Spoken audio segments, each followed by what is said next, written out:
back to business and politics. We're talking to Mr. Rommel lang. What are the opportunities and challenges you see? And let's start with the opportunities, because people have to eat. It's a very enticing business to go into. But from your experience, with your background, what's catching your eye? Well, for our brand, I think it's more of the Visayas region and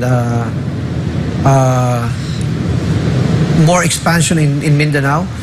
When we stopped our expansion during the pandemic time, we were already going into that path, right?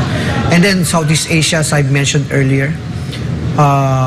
Any particular country in Southeast Asia? Or? Well, for us, what would really be aligned with our vision for the brand in terms of flavors, in terms of the similarities of the market, would be Indonesia, Malaysia, Thailand. Interesting. Those are the top 3 countries that would be of interest in terms of demographics, economic growth, and in terms of the opportunities for Filipino brands to really go there. Sure. Some markets are really more advanced than the Philippines, but it's very interesting also to look into. Like Taiwan, I always look at Taiwan and Korea for trends and other benchmarks. For the malls, particularly Thailand is very interesting. That's really interesting that Philippine homegrown brands are going international. What do you need? Do you need government help? Do you need foreign investors? Do you need something else? What will it take for you to go ahead and push through with something like that? I can only speak from my personal experience, because most of my trips abroad are either sponsored by the company who I worked for before, or personally funded, because I really invest in continuing to learn about the industry globally. You're doing your own market survey. I've seen a lot of government-initiated conferences locally. I think if restaurant entrepreneurs would be given the opportunity to be part of a trade visit to other countries, and it would be recognized that the restaurant segment in the Philippines is something that could attract and also export, import and export its talents, its brands, systems, expertise, systems. We're very much known for how Filipinos can easily learn the technology. We're moving into an AI and robotic period. So I think if our government agencies can help the Filipino restaurant operators to be more equipped in terms of how these trends would affect the industry, and how it would also prevent job loss, because the most prone area would be the kitchen. If you're going to replace equipments with robotics, in the US I've seen the kitchens without cooks. Oh wow! Already, really? And servers, people ordering digitally even when dining. So I think all of these things need to be provided for in terms of just access and opportunities for learning, as I've said earlier. So right now, I take it you're not invited. Is there like an organized mission by maybe DTI or some other government? Do they go to your group and say, we're going to say Taiwan or Japan or maybe Middle East? They don't have that yet, or not as institutionalized as needed so by the industry. Okay. Yeah, it's not proportionate to the size of the industry. I see. I get what you mean. And its contribution to the economy, I would say. You mentioned Indonesia as one of the markets that you're looking at. I heard that halal offers a lot of opportunities as well, $1 billion opportunity. Is that something, because chicken, halal, is that something that you're looking at? I think that's one of the reasons why, one of our earliest business development plan was Zamboanga. Because we wanted to cater to the market of our Muslim brothers also, and to get a gauge of the dynamics that might be happening in Indonesia and Malaysia. So test that out in Zamboanga. So if you succeed in Zamboanga, then you're more confident. You're more familiar, you're more confident to enter the other Muslim markets. Can I ask you about something in the news lately? The food waste has become one of the issues. I think Phil Rice came out with a statement last week that there's a lot of food waste in the restaurants. People leave maybe an average of 2 spoonfuls of rice per serving, and it doesn't sound much, but if they total it, in a year, it comes out to something like 385 metric tons of wasted rice, right? I know you focus mainly on chicken, but is that a concern? Is that something that you guys think about? Maybe if not terms of the social impact, but maybe on the impact of your bottom line. Is there a solution for it, you think? What do you think? Well, I totally agree that the impact of food waste is not just in terms of the economics of the restaurant, but more so because some restaurants would just pass it on to the consumers. Yeah, that's right. Pricing, Yeah. I think it's also we have to look into or to just give some thought about all the concepts that do unlimited. Only rice. Eat all you can. Yeah. Do you think there should be some maybe regulation on that? It cannot be. It should not be regulated. Should not but be. I Okay. think it should be the mindfulness of the operator to consider that the supply is not really endless. It's limited. Is there something that can be done for maybe maybe on the consumer side? Yes. Maybe a change of mindset, for. Well, a lot of For it can be Filipino. from the operator side. Also, Because, okay. as I mentioned earlier, cross-utilization, even in the US, they're doing it now in the Western countries because they're now cognizant of the fact that you just don't throw away anything in the garbage can.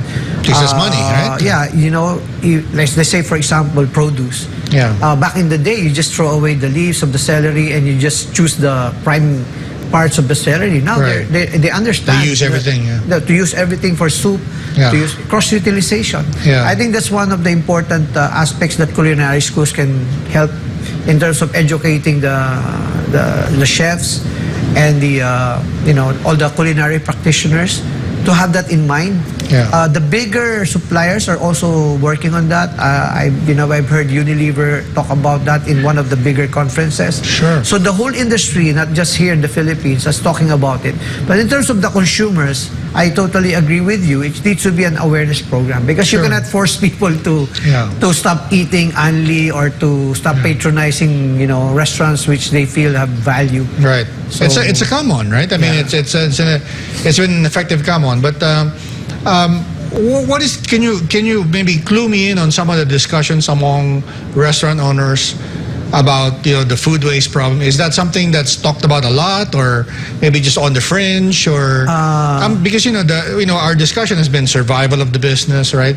Is that a big cost, or is there maybe some other program that you guys have been talking about? Yeah, the pandemic has definitely put a spotlight on it. I see. Because I see. during the pandemic, the reality was you realize that what was very available in the past 2019 and earlier is not readily available when a pandemic hits, right? Because of supply chain problem. There's a heightened awareness Yeah. of the importance of knowing that supply chain should not be treated as an endless supply of things, Yeah. an endless availability of different things. So culinarily, a lot of restaurants adjusted their menus, made it more compact. Yeah. Because if you put out a big menu, Yeah. even if you don't sell a lot of the other items, you still have to prep it. Yeah, And you have to keep the inventory. Yeah, that's where the wastage comes in. I see. Even before it's cooked. So I see. I would say that it has improved in terms of awareness, and a lot of people are doing something about it in the industry already. What are other issues that you guys are talking about? I mean, in terms of opportunities and challenges. Is Christmas something you look forward to, and then what does 2024 look to you? For this year, a lot of people, I'm sure, are really looking forward to Christmas because 2023 has been very challenging. Q1, Q2, we thought that it You was were just... saying something. It's worse now than 2021 or 2023. Yeah, in a lot of ways. Yeah, Okay. in a lot of ways. That's odd. Yeah. Because the latter part of 2022, the rent was, brought back to normal. I see. Okay. And then inflation came in, and of course it affected. Factored in also is what aggravated it was the global demand escalated, so supply was affected as well. Yeah. In our case, poultry supply. I was going to ask you about that because, I mean, is localization something that you look at? Because for your particular restaurant, I mean, you import your chicken, right? Because we're talking about the dynamics of the chicken suppliers here in the country. They have to prep it for you because you serve wings. Whereas if they sell to, let's say, people like me, we buy the whole chicken and we prepare it at home, and right, and most of the time you get it chilled. No Yes. need for them to freeze. No Right. need for them to cut it Right. up. So, but localization, is that something you guys think about, or what do you think about I think that? that's something that, going back to your earlier question, I Yeah. think that's where government can also step in and provide support for the local poultry industry. Aside from the poultry industry, making sure that the other processes leading towards being consumed in the restaurant. Because during the pandemic, I highlighted it in one of my conversations in our organization and even during webinars that during the pandemic, we saw the bigger role of the restaurants in terms of not just being a business, but also as a essential social institution. Sure. Providing convenience, helping people, giving people access to our convenient way, especially now that people are not too keen on cooking on their own. It's not just a luxury, impractical. right? It's Sometimes essential, yeah. So, having said that, I think that the support of the government can come into providing more supply for basic, especially for protein. Yeah. Because if you think of it, we don't have a beef industry or a cattle industry that can provide us the beef, right? It's almost all imported. Yeah. So, and then you have a pork supply now that's have been troubled for the past few years because of the African swine flu. fever, yeah. So that puts a lot of pressure in the poultry sector. Yeah. So maybe a review on the laws also in terms of the trade agreements. Some countries are not allowed to export chicken to the Philippines. And I think those old laws can be reviewed now, especially with the ASEAN integration. Because we know in the ASEAN region there's a lot of supply of chicken, but we don't have access to that. So Sure.